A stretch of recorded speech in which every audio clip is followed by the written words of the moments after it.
అందరికి నమస్తే అండి. మన గార్డెన్ బ్లాగ్స్కి స్వాగతం. ఇదంతా మన టెర్రస్ గార్డెన్లో ఉన్న చుక్క కూర అండి. బ్లాక్ టబ్లో వేశాను. కరెక్ట్గా 20 డేస్ అవుతుందండి ఈ రోజుకి. నేను చుక్క కూర సీడ్స్ వేసి చూడండి ఎంత బాగా గ్రో అయిందో, ఎంత హెల్తీగా పెరిగింది.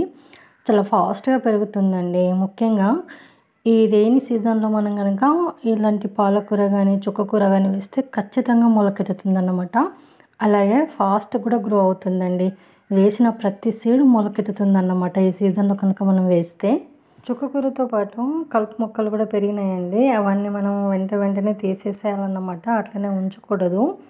మనము కలుపు మొక్కలు తీసేయకుండా అట్లనే ఉంచితే మన పాలకూర హెల్తీగా పెరగదండి. కాబట్టి మనం అవి కలుపు మొక్కలు పెద్దగా కాకుండా ముందే వెంటనే తీసేసేయాలి. ఈ చుక్క కూరకు మనం ఏం మెయింటైన్ చేయవలసిన అవసరం లేదు. ఎలాంటి ఫర్టిలైజర్స్ ఇవ్వవలసిన అవసరం లేదండి. జస్ట్ చుక్క కూర హార్వెస్ట్ చేసిన ప్రతిసారి అండి కొద్దిగా మనం కంపోస్ట్ తీసుకొని ఆ కంపోస్ట్లో గుప్పడంతా నీమ్ పౌడర్ వేసేసుకొని మొత్తం మనం మొక్క మొదట్లో వేస్తే సరిపోతుంది అన్నమాట. అంతే అండి. ఇది 0 మెయింటెనెన్స్తో మనం చుక్క కూర పెంచుకోవచ్చు అండి. ఎప్పటికప్పుడు హార్వెస్ట్ చేస్తే ఏ పెస్ట్ ప్రాబ్లం కూడా రాదు. ఓకే అండి, మనం సీడ్స్ ఎలా వేయాలో చూద్దాం. ఇప్పుడు నేనంతా సాల్ మిక్స్ ప్రిపేర్ చేసుకొని బ్లాక్ టబ్లో పోసుకొని 2 డేస్ ముందే నేను మొత్తము నీళ్లు పోసి పెట్టినా అండి. ఎందుకంటే మట్టిలో ఏమైనా గ్యాప్స్ ఉన్నా కూడా సెట్ అయిపోతుంది అన్నమాట. అప్పుడు సీడ్స్ లోపలికి వెళ్ళకుండా ప్రతి సీడ్ మొలకెత్తుతుందండి. కాబట్టి ఎప్పుడైనా కూడా మనం ఇలా మట్టి మొత్తం తడిపి ఒక 2 డేస్ పక్కన పెట్టేసిన తర్వాత సీడ్స్ వేయాలి. ఇలా లైన్స్ అన్ని గీసుకున్న తర్వాత విత్తనాలు పెట్టాలండి. ఒక విత్తనం నుంచి ఇంకొక విత్తనానికి మధ్యలో కొద్దిగా గ్యాప్ ఉండేలా చూసుకోవాలన్నమాట. అప్పుడే మనకు మొక్కలు హెల్తీగా పెరుగుతాయండి. ఇలా పెట్టేసుకుంటే సరిపోతుంది. ఈ చుక్క కూర విత్తనాలు వేసిన తర్వాత 1 వీక్ నుంచి 10 డేస్లో మనకు మొలకెత్తుతాయండి.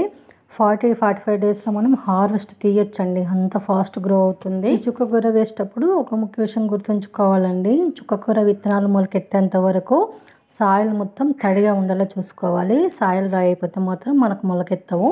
ఇది ఒక్కటి గమనించుకుంటే సరిపోతుంది అనమాట. ఇక మిగతా మెయింటెనెన్స్ అంతా ఏం అవసరం లేకుండానే 0 మెయింటెనెన్స్తో మనం ఈ చుక్కకూర పెంచుకోవచ్చండి. చుక్కకూర వేసుకునేటప్పుడు ఇలాంటి పెద్ద సైజు బ్లాక్ టబ్నే తీసుకోండి. అప్పుడు హెల్తీగా పెరుగుతుంది. ఇలా సీడ్స్ వేసిన తర్వాత మట్టితో మొత్తం కవర్ చేసేసేయాలండి. ఆ తర్వాత కొంచెం నీళ్ళు చల్లేస్తే సరిపోతుంది అనమాట. ప్రతిరోజు నీళ్ళు చల్లాలి, లేదంటే మొలకెత్తవు. అది గుర్తుపెట్టుకోవాలి.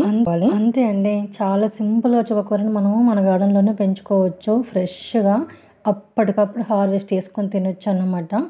ఈ చుక్క కూర ఒక్కసారి మొలకెత్తితే చాలండి, ఇంకా ఫాస్ట్గా గ్రో అయిపోతుంది. తప్పకుండా ఈ టిప్స్ ఫాలో అవుతూ ఒకసారి చుక్క వేయడానికి ట్రై చేయండి. 100% రిజల్ట్ ఉంటుంది. ఇదండి ఈరోజు మన వీడియో అయితే నచ్చితే లైక్ చేయండి, షేర్ చేయండి, మన ఛానల్ సబ్స్క్రైబ్ చేసుకోండి. ప్లీజ్ అండి సపోర్ట్ చేయండి. అలాగే ఇలాంటి మంచి వేల కోసం village organic gardening ideas tips కోసం మన ఛానల్ ఫాలో అవ్వండి. Thanks for watching. Happy gardening.